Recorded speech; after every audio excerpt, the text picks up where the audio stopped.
మనం ఎదిగే కొద్దీ మనల్ని ఎక్కించిన నిచ్చెనలు కనిపించవు. మనం గెలిచే కొద్దీ మన వెనక ఓడిపోయిన మన తల్లిదండ్రుల త్యాగాలు గుర్తుకురావు. ఇప్పుడు మనం ఒక కథ విందాం. రామాపురం అనే ఒక ఊరిలో రంగయ్య అనే ఒక పేద రైతు ఉండేవాడు. తనకి ఒక్కగాని ఒక్క కొడుకు రాజు బాగా చదువుకోవాలని, సిటీలో పెద్ద ఉద్యోగం చేయాలని. ఆ పేద రైతు రంగయ్య తన జీవితాన్ని చాలా సాధారణంగా గడుపుతూ, చిరిగిన చొక్కాలు వేసుకుంటూ, ఒక పూట తింటే ఇంకో పూట తినకున్నా పర్వాలేదు అని సర్ది పెట్టుకుంటూ తన కొడుకును మాత్రం ఒక మంచి బడిలో చదివించాడు. రామయ్య దగ్గర పెద్ద ప్రైవేట్ స్కూళ్ళలో చదివించే అంత స్తోమత లేకపోయినా కూడా తన కొడుకు చదువు కంటే, తన కొడుకు భవిష్యత్తు కంటే ఇంకా ఏదీ నాకు ఎక్కువ కాదు అని రాజుని పక్క ఊర్లో ఉన్న మంచి ప్రైవేట్ స్కూల్లో చదివించాడు. ఆ తరువాత రాజు ఇంటర్ చదువుల కోసమని పట్నం పంపించి, పట్నంలో మంచి పెద్ద ఉన్నత కాలేజ్లో బాగా డబ్బులైనా పర్వాలేదు కానీ నా కొడుకు బాగా చదువుకోవాలి, పెద్ద ఉద్యోగం తెచ్చుకోవాలి, మంచి బట్టలు వేసుకోవాలి, పెద్ద కారులో తిరగాలి అని ఎన్నో కలలు కనేవాడు. ఆ కలలను నిజం చేయాలని రేయి పగలు ఎంతో కష్టపడేవాడు రామయ్య.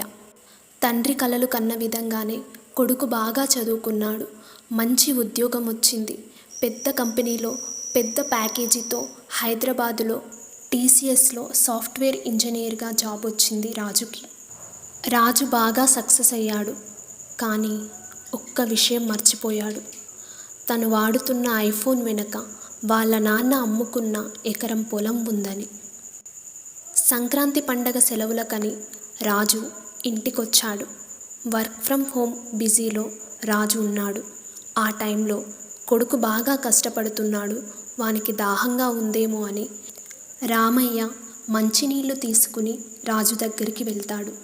అప్పుడు రాజు, నాన్న మీకు ఎన్నిసార్లు చెప్పాలి, నేను బిజీగా ఉన్నప్పుడు డిస్టర్బ్ చేయకండి, మీ పాతకాలపు మాటలు నాకేమీ అర్థం కావు అని చాలా గట్టిగా చిరాకుగా రామయ్య మీద అరిచేస్తాడు. ఆ తండ్రి ఏమీ మాట్లాడకుండా వెనక్కి తిరిగి వెళ్ళిపోతాడు. ఆ రోజు సాయంత్రం రాజు దగ్గరికి తన చిన్ననాటి స్నేహితులు వస్తారు. వారు మాట్లాడుకుంటూ వారి పాత జ్ఞాపకాలన్నీ నెమరు వేసుకుంటారు. అప్పుడే రాజుకి వాళ్ళ పాత ఆల్బమ్ ఒకటి గుర్తుకొస్తుంది. దాన్ని వెతుకుతామని ఇంట్లోకి వచ్చి అల్మారాలో మొత్తం చూస్తూ ఉంటాడు. అప్పుడే అనుకోకుండా రాజుకి ఒక బుక్ దొరుకుతుంది. అదేంటా అని చూస్తే అది వాళ్ళ నాన్న డైరీ. ఏంటి, నాన్న కూడా డైరీ రాస్తాడా? అసలు నాకు తెలీదే, నేను అసలు ఎప్పుడూ ఈ బుక్ని చూడనే లేదు అనుకుంటూ రాజు ఆ బుక్ని ఓపెన్ చేస్తాడు. అప్పుడు రాజు కళ్ళల్లో నీళ్లు తిరుగుతాయి.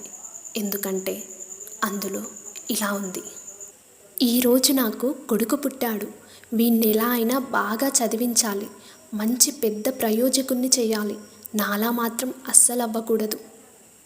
ఏంటో వాడి చిట్టి చిట్టి చేతులతో నా వేలు పట్టుకుంటే లోకమంతా నా చేతుల్లో ఉన్నట్టు అనిపించింది. ఈరోజు వాడి స్కూల్ ఫీజు కోసం నా పాత సైకిల్ అమ్మేశాను. పర్లేదులే, వాడు నడుచుకుంటూ వెళ్తుంటే నేను చూడలేకపోతున్నా. ఈరోజు వాని కోసం సైకిల్ అమ్మితే ఏముంది, వాడు నా కోసం రేపు బాగా చదువుకొని ప్రయోజకుడై మంచి బెంజ్ కార్లో తిప్పుతాడు నన్ను. వాడి స్కూల్ కంప్లీట్ అయిపోయింది ఊర్లో, ఈరోజు పట్నంకి వెళ్ళాడు, వాడిని మంచి కాలేజ్లో జాయిన్ చేశాను. నా కొడుక్కి పెద్ద జాబ్ వచ్చింది. ఎంతైనా వాడు తెలివైన వాడులే, అందుకే వానికి ఇంత మంచి జాబ్ వచ్చింది. వారం రోజులైంది వాడు ఫోన్ చేసి. బహుశా పెద్ద పనుల్లో ఉండుంటాడు. నా కొడుకు గొప్పోడవ్వాలి. రాజు కళ్ళల్లో నీళ్లు తిరిగాయి, చేతులు వణుకుతున్నాయి. తను మధ్యాహ్నం నాన్న మీద ఎలా అరిచాడో ఒక్కసారిగా గుర్తొచ్చింది. పరిగెత్తుకుంటూ నాన్న దగ్గరికి వెళ్ళాడు. గట్టిగా నాన్నను హత్తుకుని ఒక్కసారిగా ఏడ్చేశాడు. ఏమైంది నాన్న అని రామయ్య మెల్లిగా అడిగాడు. సారీ నాన్న అంటూ అలానే ఏడ్చేస్తూ ఉన్నాడు రాజు. అయ్యో, పిచ్చి తండ్రి, ఇప్పుడు ఏమైంది నాన్న అంటూ రాజు నుదుటి మీద చిన్నగా ముద్దు పెట్టాడు రామయ్య. నేటి యువతకు నేను చెప్పేది ఒకటే, మీరు ఎంతో కష్టపడతారు, ఎన్నో సాధిస్తారు, ఎంతో మందిని కలుస్తారు, ఎన్నో చోట్లకు వెళుతారు, మీకు ఎంతోమంది స్నేహితులు ఉంటారు. కానీ మీరు ఎలాంటి స్థితిలో ఉన్నా కూడా మీకు ప్రేమగా అన్నం పెట్టేది మీ అమ్మ మాత్రమే. మీ భుజం తట్టి ప్రోత్సహించేది మీ నాన్న మాత్రమే. ఈ రోజుల్లో చిన్న బ్రేకప్ అయితే చనిపోవాలి అనుకుంటారు, ఎగ్జామ్ తప్పితే లైఫ్ అయిపోయింది అనుకుంటారు.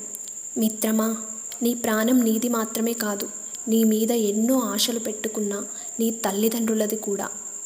అవును, బాగా చదువుకోండి, బాగా సంపాదించండి, ప్రపంచాన్ని జయించండి, కానీ కన్నవారిని కన్నీరు పెట్టించకండి. అవును, మీరు ఎదిగే కొద్దీ వాళ్ళు ముసలి వాళ్ళు అవుతారు. అవును, మీకున్నంత జ్ఞానం వాళ్ళకు ఉండదు. కానీ నీకు ఆకలి అవుతుందని అన్నం పెట్టేది అమ్మ మాత్రమే. నువ్వు అలసిపోతే నీకేమైంది అని అడిగేది నాన్న మాత్రమే. బాగా సంపాదిస్తున్నామని ఏది పడితే అది తీసుకోకండి. మందు, డ్రగ్స్ మీ ప్రాణాన్ని తీయడమే కాదు, మీ కుటుంబాన్ని బజారున పడేస్తాయి. ఓటమిని ప్రేమించండి. 2-3 సార్లు కింద పడితేనే కదా మళ్ళీ ఎలా లేవాలి, నేను ఏ తప్పులు చేశాను, మళ్ళీ అవి ఎలా రిపీట్ చేయకుండా ఉండాలి, ఇంకా నన్ను నేను ఎలా ఇంప్రూవ్ చేసుకోవాలి అని తెలిసేది. అందుకని ఓటమిని ప్రేమించండి, గెలుపుని ఆహ్వానించండి. మిత్రమా, అవును, నువ్వు చాలా బిజీగా ఉండవచ్చు, నీకు చాలా పనులుండవచ్చు, కానీ నీ తల్లిదండ్రులకు మాత్రం నువ్వే ప్రాణం, నువ్వే లోకం.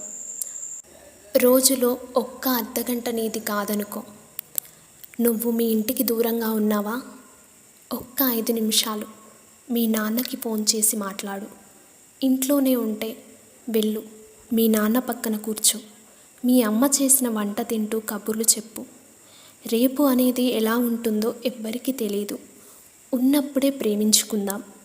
కుటుంబం అంటే ఒక బలం, బలహీనత కాదు. నీ జీవితం ఒక వరం, శాపం కాదు. ప్రాణం పోయే వరకు పోరాడు, కానీ ప్రాణం పోయేలా మాత్రం చేసుకోకు. ఎంత పెద్ద కష్టం వచ్చినా కూడా దాన్ని నువ్వు ఎలా సాల్వ్ చేసుకోవాలి, దాని నుండి ఎలా బయటపడాలని ఆలోచించు, కానీ ఎలాంటి తప్పుడు నిర్ణయం తొందరపడి తీసుకోకు. ఎందుకంటే నీ ప్రాణం నీది మాత్రమే కాదు, నీ మీద పంచ ప్రాణాలు పెట్టుకున్న నీ తల్లిదండ్రులది కూడా. ఒక్కసారి వాళ్ళ గురించి ఆలోచించు. ఒక్కసారి వారు నీ కలలు నిజం చేయడానికి ఎంత కష్టపడ్డారు. నీ కలలు కూడా వారే కంటూ, వాళ్ళకంటూ ఒక జీవితం అనేదే ఉందని మర్చిపోయి రేయి పగలు కష్టపడి నిన్నింత ప్రయోజకుణ్ణి చేశారు. అందుకని ఎప్పుడైనా కూడా తొందరపడి ఎలాంటి నిర్ణయం తీసుకోకు. ఎందుకంటే నీ ఇంట్లో నీ కోసం ఎదురు చూసే కళ్ళున్నాయి. ఆ కళ్ళను కన్నీటి పాలు చెయ్యకు.